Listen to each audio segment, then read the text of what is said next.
This is the Authentic Change Podcast, and I am Mike Horne. Authenticity reflects what we want from each other and our organizations. Open communication, trust, community, fun, and opportunity. I want to help you to do your best in your personal and professional relationships. This podcast delivers expertise, insights, and approaches on authentic leadership.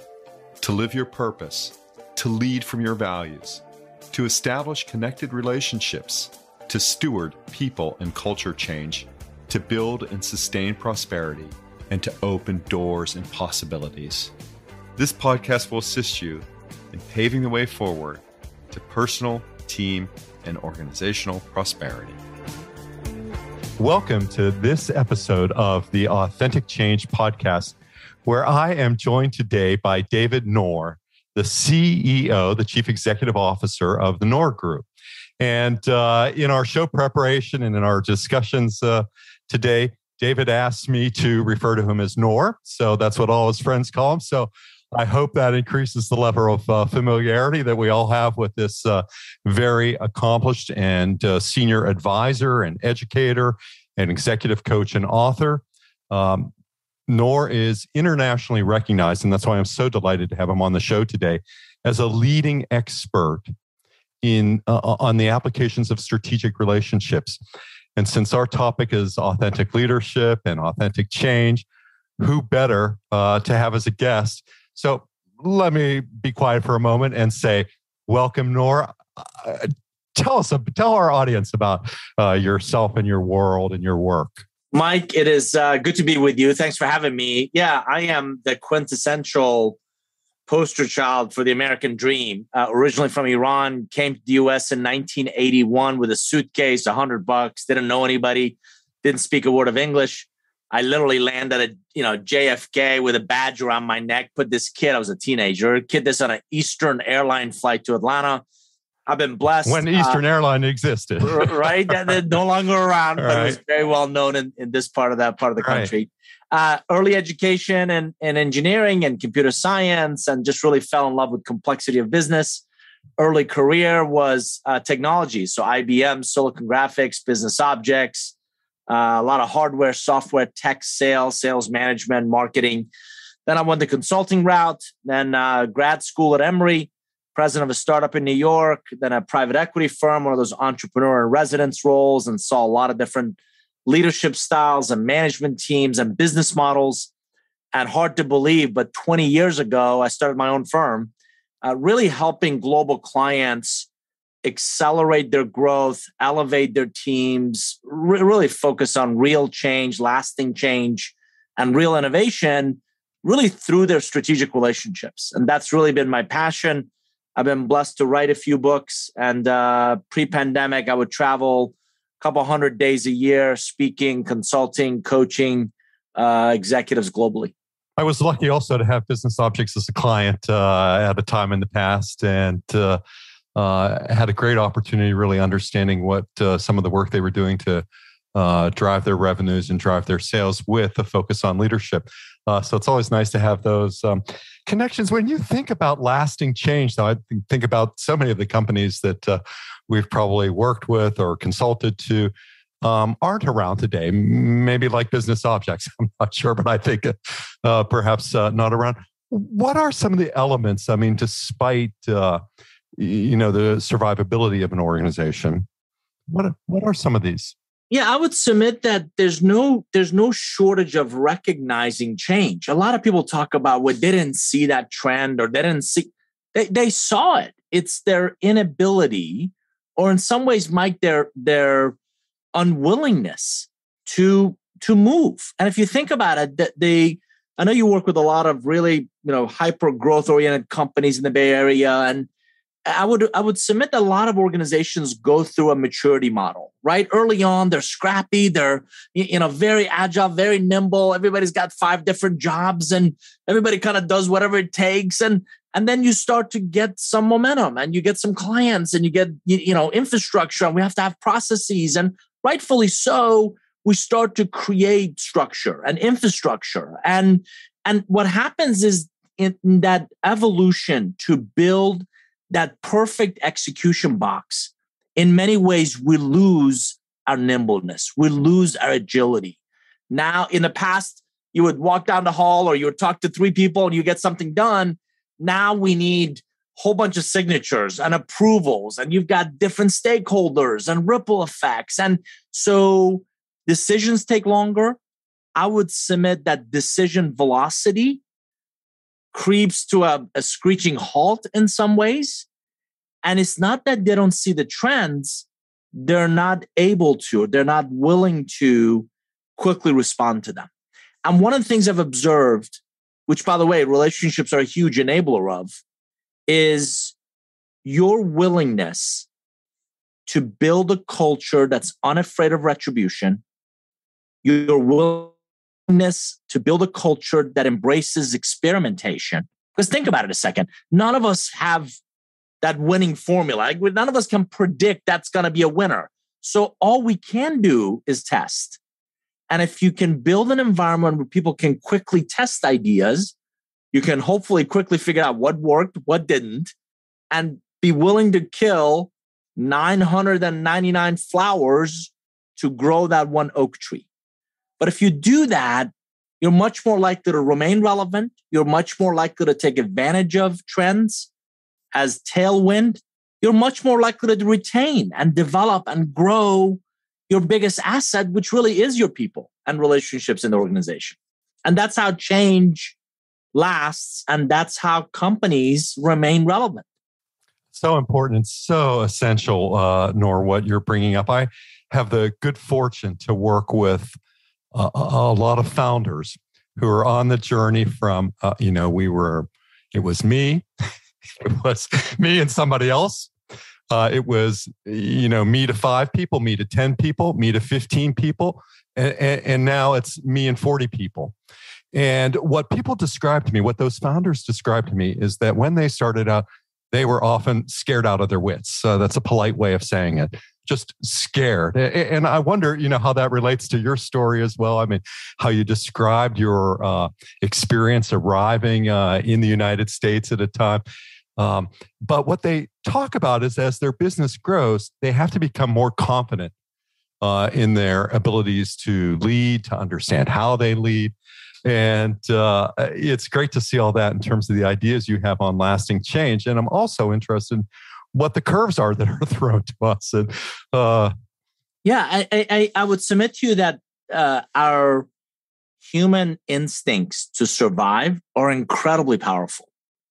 And if you think about some of the most resilient founders, Mike, you and I have ever met, they didn't have, they put all their savings and all their money into this business, and they borrowed money from their credit cards to meet payroll, and they didn't have money in the bank by the middle of the month to meet payroll at the end of the month. But you know what? They find a way. And then that's where that scrappiness, that's where that creativity, that's where that unparalleled resolution and tenacity comes from, is that just innate need to survive. What happens over time is, again, in some ways, success breeds complacency, because you're successful and you get customers under your belt and you attract great talent and you get some partners and channel partners and you distribution, and you kind of start to get in your groove.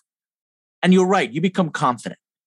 And I love confident founders. I love confident leaders. What you don't want to do is cross the line and become arrogant. And to me, the fundamental difference is confidence says, I know a lot, but there's still a lot more I can learn. Arrogance says, I know a lot and there's nothing new I can learn.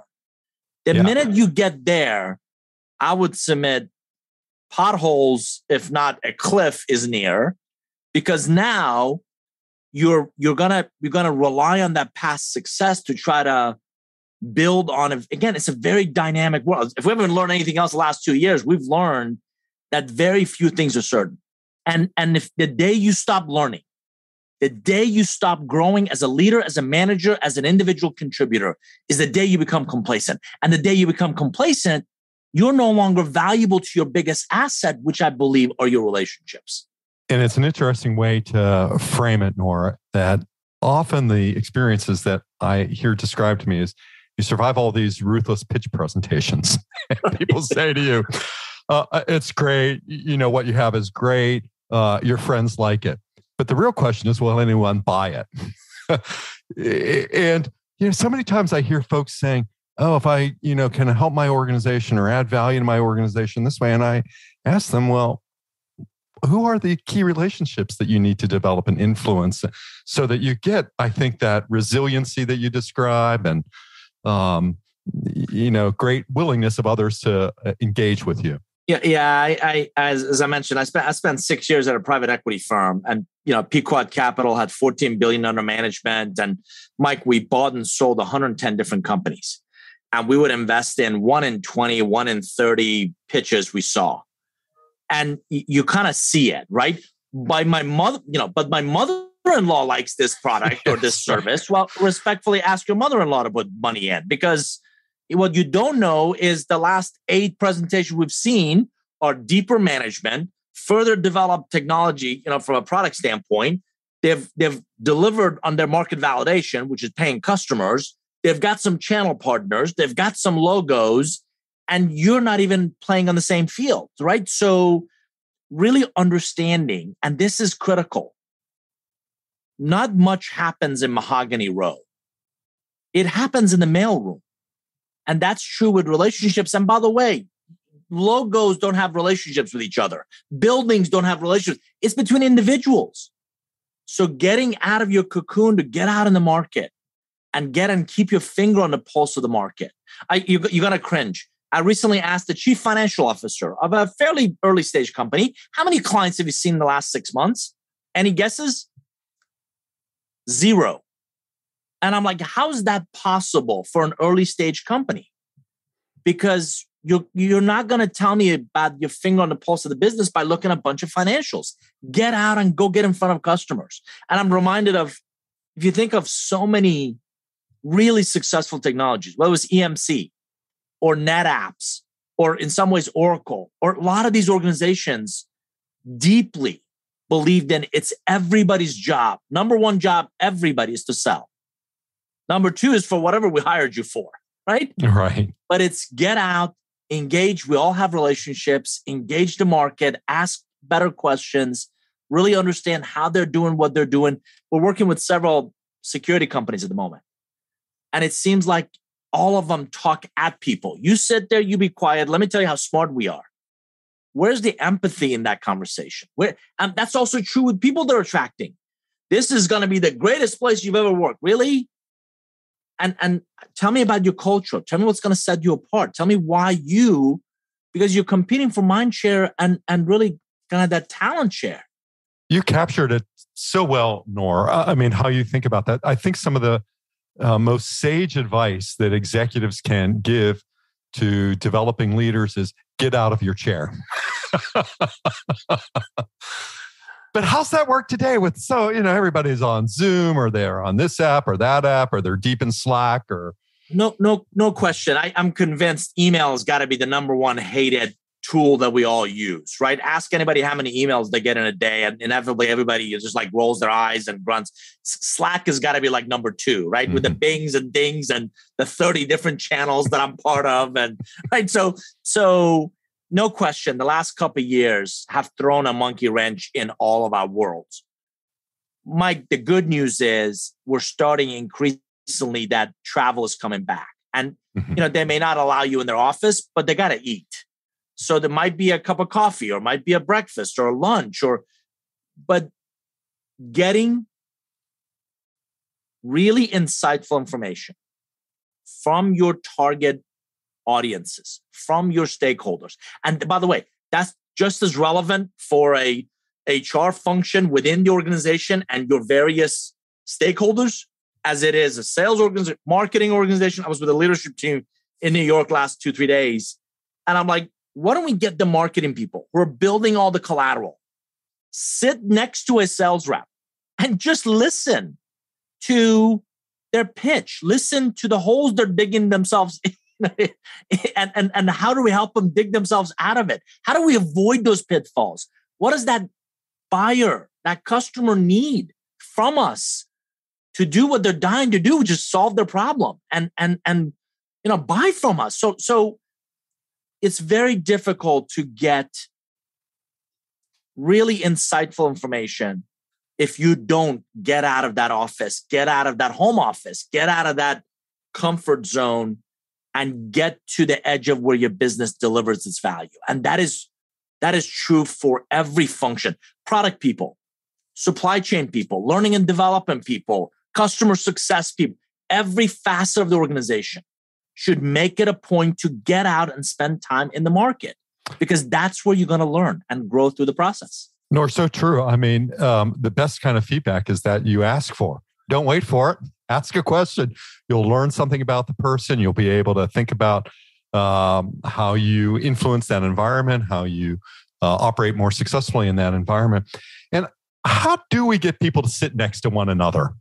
One of the things that I hear from my the executives that I support is they say, I've been getting along with my team okay. My direct group of 6 or 8 people who report to me, but I'm really missing the next level down. Sure, I see them in big meetings, but I don't seem to have the spontaneous contact now to develop that next generation of leaders. And how are you thinking about those relationships at this time? Yeah, I coach every leader that you have 2 jobs and 2 jobs only. One is your brand, right?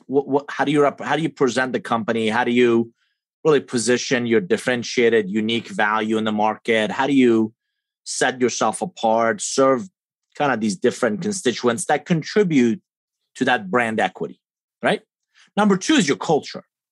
If you think about it, the culture kind of delivers on that brand promise. So your direct reports are the easiest because you're going to interact with them in the nature of kind of doing your role anyway.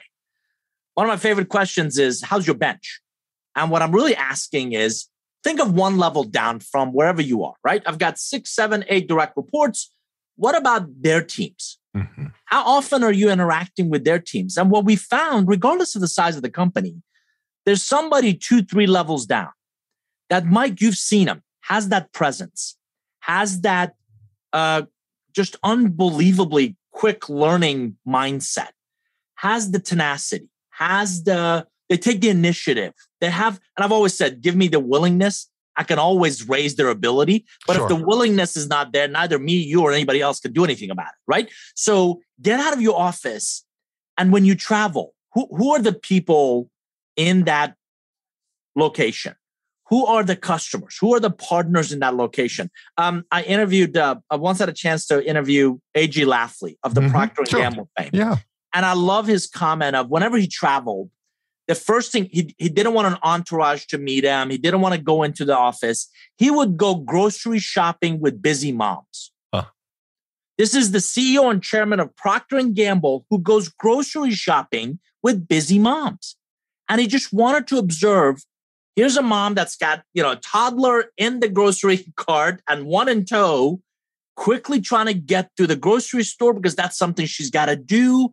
And he learned as much from them of their preferences and taste and where they were looking to get products and why and how they picked up competitive products. And then he would go meet with his team. And it was insightful for him to be at the edge at that level, right? Imagine the reports and the research this guy has access to. Sure. It was just incredibly valuable to get it directly from the source, where his products really delivered their value to the market. Now, extrapolate that to early stage companies in the Bay Area, and I'm going to ask the same question. How many CEOs? How many of the executive staff? How many HR professionals? How many do they go out to the edge of where their technology, their biomed that delivers value in the market to really understand what's happening? And when you do that, in that process, you get to meet. I met a really sharp young lady last couple of days in New York. Her name is Grace. Mike, she's probably in her early 20s. If I'm a betting person, I'm betting on her career trajectory. Because even at 20s, she comes across as an old soul, very kind of polished, very together, and there are those types of individuals throughout the organization that a lot of executives don't know anything about, that have no visibility to. And you're missing out on your next generation of leaders. You're missing out on profound impact you could have on that next generation, getting leadership, sponsorship, and mentorship to develop, to grow, to do more than just learn about products and services and markets, to learn really how to lead. And that example, Nour, really demonstrates and displays how you think about relationships, how important they are in business, how they are your guiding principles. And I know that as the CEO of Nour Group, you also succeed when your clients succeed, and that you consistently want to deliver excellence, which is what I notice in most of my most senior scientific clients, engineering talent. It's this drive for excellence. How do you do that? I mean, in today's busy world where the transactions, particularly, I mean, in the finance world, are fast. Yeah. How do you strive on that excellence? I mean, very kind of you to say that. Let me just remind your audience of the three types of relationships we all build. One is for a reason. I do something, I get paid for it, or I deliver something and I get a signature and that's done. And it's a reason. It's highly transactional. Put several reasons together and you often get a season, right? So you work with somebody for a period of time, or I may work with them in a job for several years, and I may even follow that leader to the next job. And I'm not doing it for more money. I just know that I'm going to continue to learn and grow by working with that individual. Most people I meet might have plenty of those relationships. They have the transactional ones for a reason. They also put some of those together and they have it for a season. Not enough people I meet build relationships for a lifetime. As I mentioned, this is year 20 of our practice. I wouldn't be in business for 20 years if we didn't relentlessly focus on not just initiating great relationships, but nurturing those and sustaining those. I'm blessed. It's been a while since I've had to cold call for business, because 90+% of our work comes from referrals and introductions and executives who we work with who go to another company and they're like, I'm having the exact same issue here. Can you come help? So one client has hired me in 4 different jobs. So I'm like, what? You can't keep a job, right? But he's a serial entrepreneur and leader, and just kind of continues to open up other opportunities. And my point is also this: every referral is a recommendation. So if your people are not referring other candidates, you should be asking why. If your salespeople are not getting referrals from some of their existing relationships, somebody should be asking why. If you're not getting referrals to other investors or other potential board members, you should be asking why. Because relationships prioritize, elevate, amplify, enhance each other based on their perceived value. I like Mike, and that's important. That likability factor is critical. But I'm better off because I'm in a relationship with Mike. I feel that my life is richer. I feel like I'm learning. I feel like I'm growing. And as such, I'm going to prioritize every interaction with Mike. I'm going to introduce Mike to others whom I'd like to see likewise benefit from getting to know him. That's how we think. That's how we're all wired to think. And if you lead with the relationship as the arrowhead, not the feathers at the tail end of the arrow, it's amazing how you reduce your customer acquisition or talent acquisition cost. This whole conversation about Great Resignation, they're not leaving jobs. They're leaving managers. They're leaving crappy jobs. They're leaving, dysfunctional organizations. They're leaving moronic CEOs who are technically brilliant, but they couldn't lead if it was water and they fell out of a boat. And the board is asleep at the wheel when they keep hiring or keep promoting or keep putting up with bad CEOs. So if you peel back this whole conversation around Great Resignation, they're leaving bad jobs. And only when we get really candid with ourselves are we going to be able to attract, retain, develop, elevate amazing people that will then make our customers and shareholders and partners happy. And people will do amazing things when they feel your care. If they feel, that you've involved them, you've brought them in on things, amazing things happen with folks, I think, but they have to feel that care and you have to do something. You have to act on it.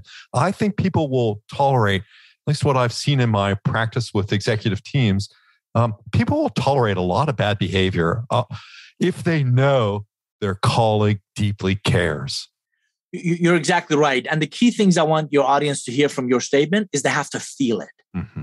This is not relationships and trust. And a lot of these things aren't things we can talk about. As a matter of fact, I tell most audiences, do all of us a favor. Stop telling other people to trust me. Because they don't, you can't just say that. They have to experience it. So you're exactly right. If they feel that if you demonstrate that you have a vested interest in others, if you demonstrate you genuinely care, and by the way, most people, Mike, I would submit, have a BS radar. Oh, they see right through it if you don't. So if you demonstrate that you care, if you demonstrate that you want their best interest at heart, you demonstrate. I had a really tough conversation with someone I'm coaching earlier today. And I said unapologetically, I am always going to want the best version of you. I'm always going to push you to show up in the best possible version of yourself. And you may not be able to see that version. I can. I see the ingredients. And when you come up short, I'm disappointed for you because I know what you're capable of. We need to have more of those conversations with that next generation of leaders, which we're all going to need.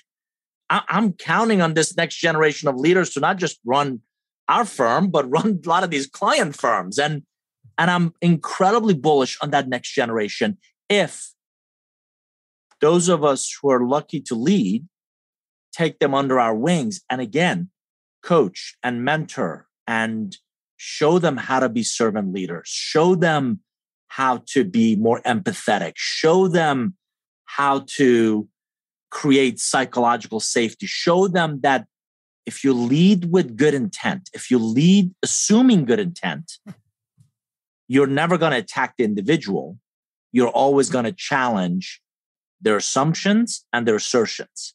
And when we do that, the end result becomes so much richer, so much better. Nour, as I think about your business and as we know your business and your success, I think it's founded on the beliefs that you treat everyone with dignity and respect, and that you are champions for work-life blending in your own firm and in the work that you do. How have you brought that together, treating others with dignity, respect, and work-life blending in a way that has sustained and fulfilled you over your career and into tomorrow?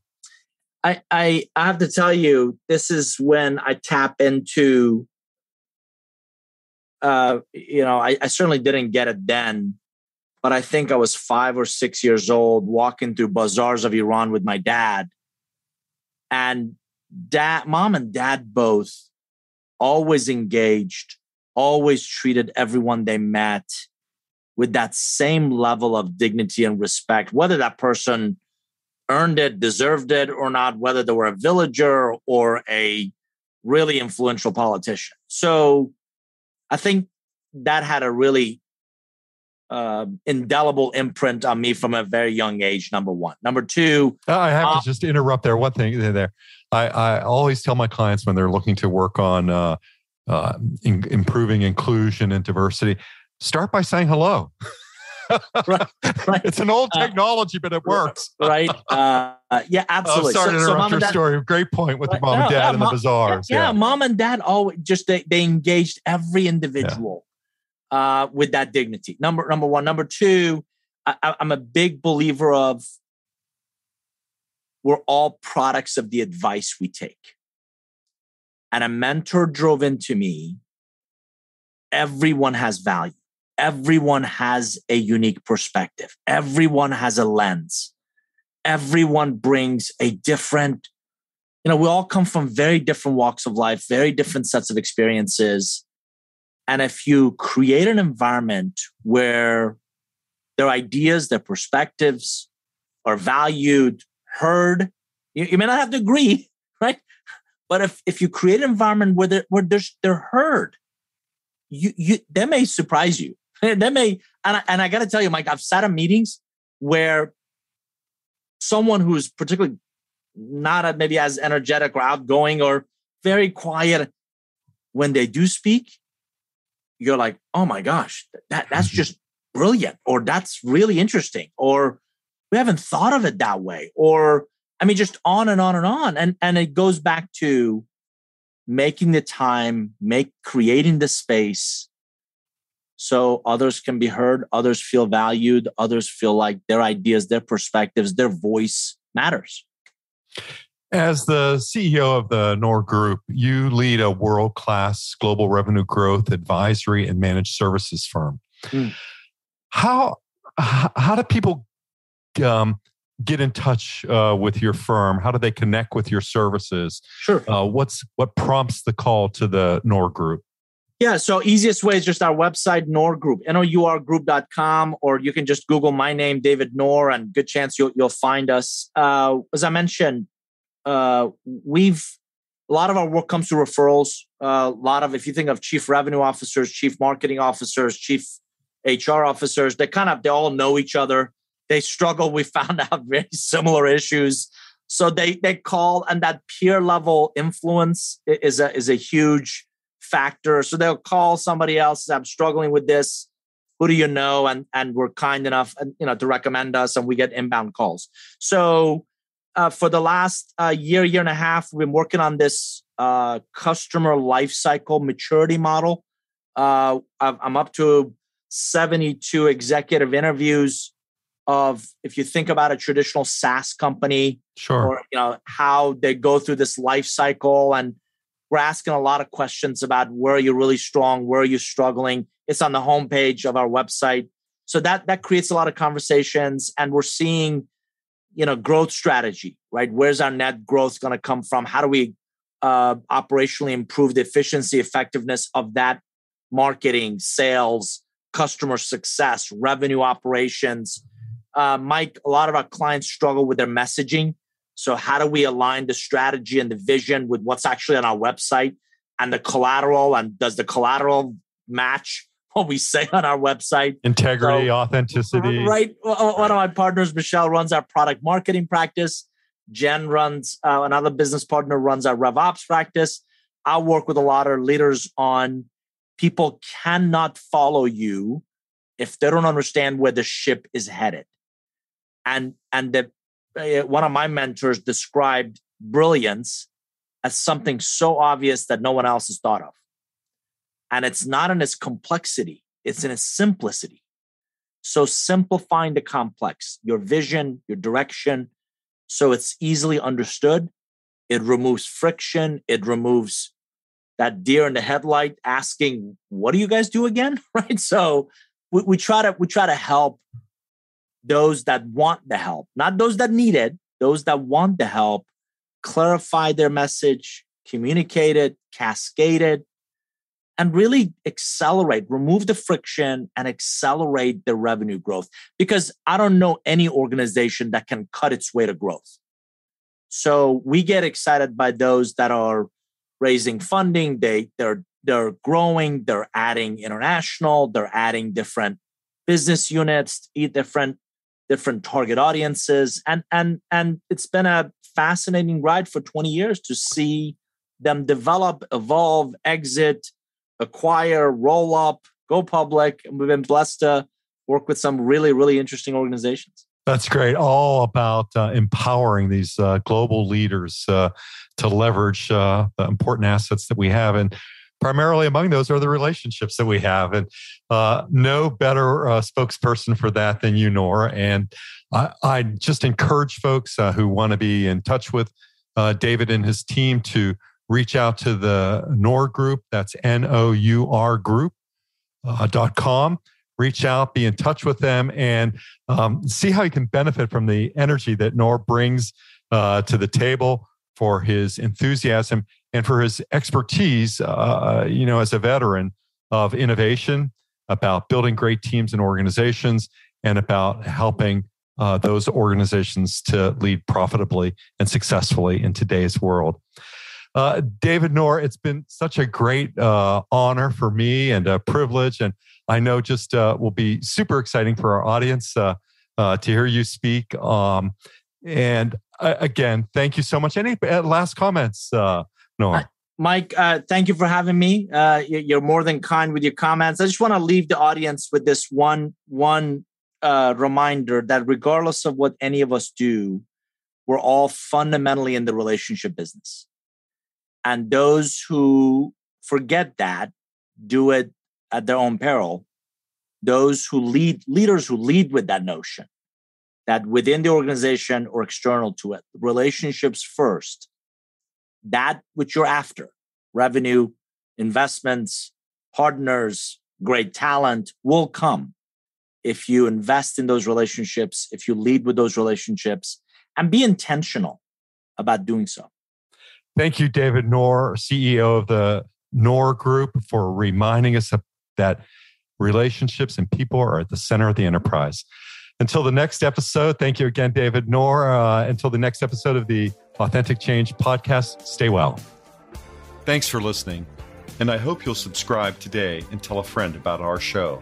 If you're looking for hands-on help to increase your success through authentic change, or have a question you'd like to hear me answer here, please email me at mike@mike-horne.com.